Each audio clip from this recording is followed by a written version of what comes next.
తిరుపతి జిల్లాలో నివసిస్తున్న army, navy, air force చెందిన మాజీ సైనికులమైన మాకు సైనికుల ఆరోగ్య భవనాన్ని ఇప్పటివరకు కేటాయించలేదని ex servicemen welfare association కార్యవర్గ సభ్యులు తిరుపతి ప్రెస్ క్లబ్లో మీడియా ముందు ఆవేదన వ్యక్తం చేశారు.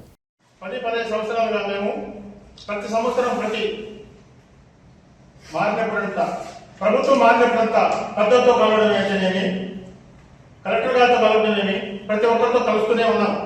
కానీ మాకు చేస్తాం, ఈరోజు చేస్తాం, రేపు చేస్తాం అని మమ్మల్ని బాధ పెడుతున్నారు తప్పితే ఎలాంటి సహాయ సహకారాలు మాకు అందలేదు.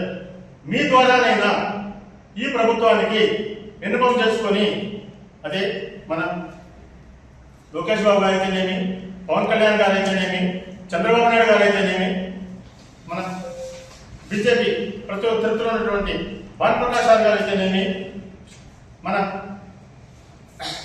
పూజ్యనీయులు గౌరవనీయులైనటువంటి ప్రధానమంత్రి ద్వారానైనా మాజీ సైనికులు కూడా తిరుపతిలో ఉన్నారు. ఒక వాడికి ఒక గుర్తింపు రావాలి.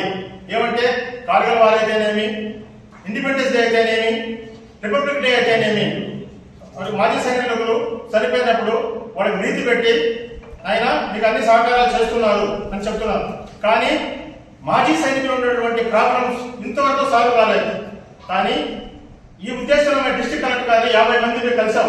గత కొన్ని సంవత్సరాలు కలుస్తా ఉంటే డిస్ట్రిక్ట్ కలెక్టర్ గారే, ఎందుకంటే అతను ఒక మా మాజీ సైనికులకి head of the department chairman గా ఉన్నారు, వర్తిస్తున్నారు.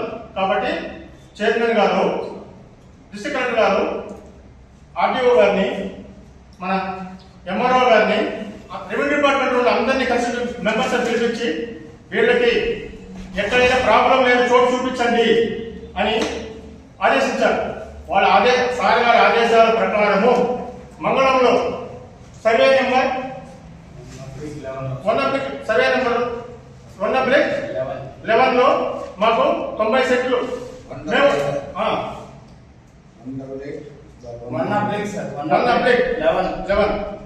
లో మేము 2 ఎకరాల స్థలాన్ని కోరగా 90 సెంట్లు మాత్రమే మాకు కేటాయించారు. కానీ అటువంటి స్థలాన్ని కూడా పంచాయతీ సెక్రటరీ అయినటువంటి అతను పంచాయతీ రెవెన్యూ సర్పంచ్ కలుసుకొని మాకు రిసెప్ట్ చేశారు. మీ ద్వారానైనా మాజీ సైనికులకు వాళ్ళ ఆరోగ్య కేంద్రాల కోసం, ఎందుకంటే 60 సంవత్సరాల పైన ప్రతి ఒక్కరు ఉన్నారు. 12,000 మంది పైన కుటుంబాలు నివసిస్తున్నాయి తిరుపతిలో. వాళ్ళ సౌకర్యార్థం వాళ్ళకి మంచి చేయాలి, మీ ద్వారానైనా మంచి చేయించాలని ప్రభుత్వాన్ని కోరుకుంటున్నాం. మాకు ఎలాంటి పార్టీలు, ఎలాంటి ఇరిగేషన్ మాకు లేదు. ఎందుకంటే మేము ఒక మాతృభూమికి కన్న బిడ్డలాంటి వాళ్ళం. అవసరం